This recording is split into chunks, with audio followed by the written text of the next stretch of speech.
So we have recorded our first business transaction in which the owner deposited £10,000 cash into the business. Now the question is where we can see that transaction now, because maybe you need to change the amount or maybe you need to cancel that, void that transaction. And secondly, and even more importantly, where do we see the impact of that transaction on our key business reports? Well, first of all, on the dashboard, you can see that here you can see the bank balances for each of your bank account, including the cash in bank. And you can see we now have £10,000 appearing here in the cash in hand. This is the amount that we have received from the business owner. Now to see that transaction specifically, there are multiple ways to find that transaction, to drill down to that transaction. But the easiest one and the most quick one will be to click on this search icon here, and here you can see that you can search the transactions and you can even see the recent transactions here.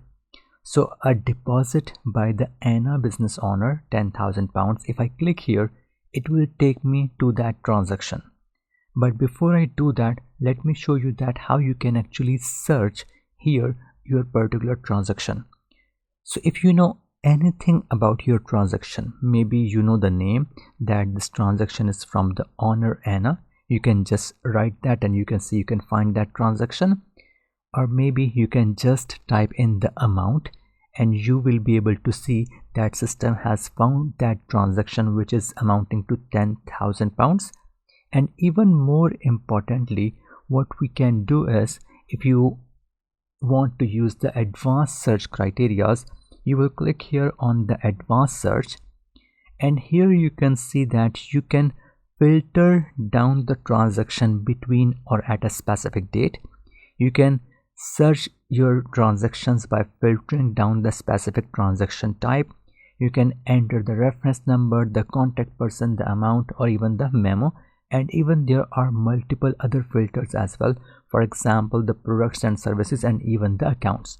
So for example, if I search on the basis of share capital account, you can see we can find that transaction now here. And now to go to that transaction, no matter which search criteria you are using, or even if you are clicking here, it will take you directly to that transaction and you can see it here. Now here we can edit any detail about the transaction, right from the accounts to the date, received from, and the description and amount. You can also add an attachment if there is some document that should be accompanying this transaction. You can add that. By the way, this attachment option was there when we were recording this as well. We just have to scroll that down. I forgot to mention that in the previous lecture, but this attachment option was there as well.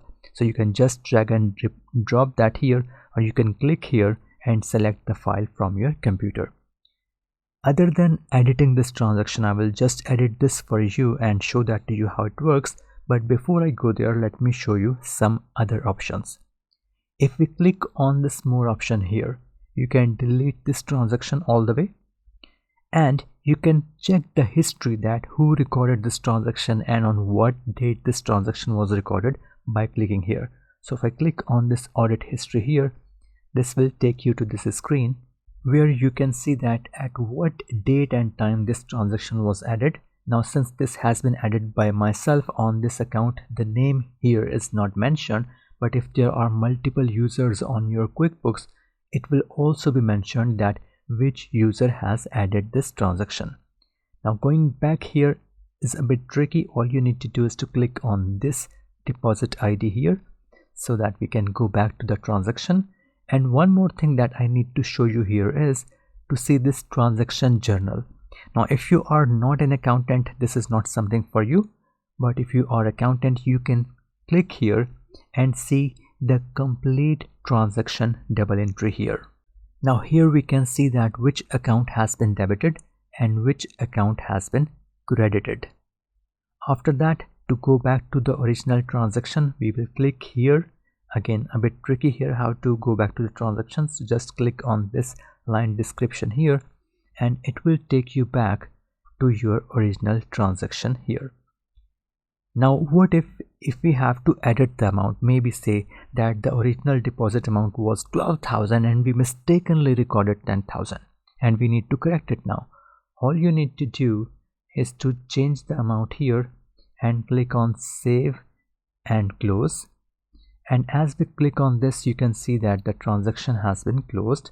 And to go back to the transaction, we will just go back to our search icon and go back here, and you can see that the transaction amount is now 12,000, and now we can actually see the audit history to check out that what is happening and when it is happening. So the original transaction was added by me on this date, and now I am editing that on this date. This is true, I'm doing that 4 days later because I was busy. And you can see that original amount was this one. It has now been changed to 12,000. You can actually see what change has been made, and by the way you will see that who has made this change. In my case, since both IDs are same, so the name is not mentioned here. And even better, you can click here and you can say compare versions, and it is asking you that which two versions to compare because there can be multiple edits. I will just select these two, and you can see that here the amount was changed from 10,000 to 12,000 in this account, same here, and same is the overall impact. So we can actually see what change has been made between these two variants. I will just click here to see changes only, so we can see that the amount has been changed. Original amount added on this date was 10,000 and now it has been changed to 12,000. Same here and same here, line 0 and line 1. Now let us go back to the original transaction. Again we will click here on the deposit ID and it will take me back to the original transaction. So I hope you have now seen that how we can record a transaction and how we can make changes to a transaction, how we can see the history of changes, and how we can even see the transaction journal.